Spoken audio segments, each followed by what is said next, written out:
So hi! Welcome and welcome back to my YouTube channel, and for today's tutorial, ituturo ko sa inyo kung paano nga ba ang tamang pagde-delete at pag-i-install ng mga apps sa ating Android phone. But first, kindly subscribe to my channel and don't forget to hit the subscribe button and the bell to notify you for my new updates. And if you want to learn more, just keep on watching and let's start. So ayan guys, paano ba kayo mag-uninstall or mag-delete ng application? So ganito lang ba kayo mag-delete? Ilo-long press nyo lang yung application and then itatap nyo is yung uninstall. So guys, kung ganyan kayo mag-uninstall, much better yung ituturo ko sa inyo kasi makakatulong yon para talagang maklear or maklean yung storage na in-uninstall ninyo na app. So ayan, ganito lang yun guys. Pupunta lang kayo dito sa settings ng inyong mobile phone. And then dito sa settings, para mas mabilis, is isa-search lang natin is yung ating apps or application.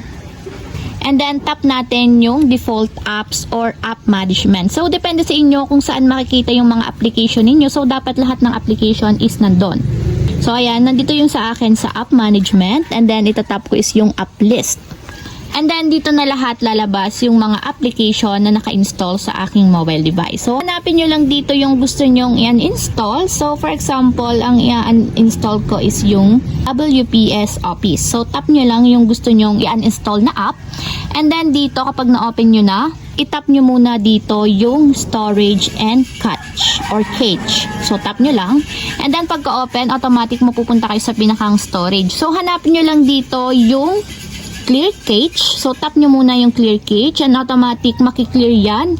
And then last is yung clear storage. So tap nyo yung clear storage and then tap natin yung okay. So automatic kasi once na naka-install yung account nyo and naka-login yung account nyo sa WPS, kapag clear storage nyo and clear cache, automatic malalag out yung inyong account and madedelete yung ibang mga cache files. So okay na tayo, na-clean natin yung clear storage and then clear cache. So balik tayo dito.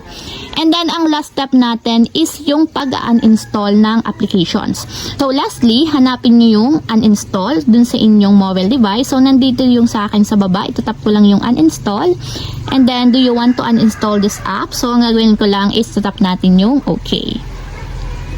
So, ayan guys, automatic na uninstall na yung aking WPS Office. So, ayun lang guys, ganun lang kasimple kung paano nga ba ang tamang pag-uninstall at pag-delete ng mga application sa ating Android phone para makaiwas tayo or makabawas tayo ng mga storage at cache files sa ating mobile device.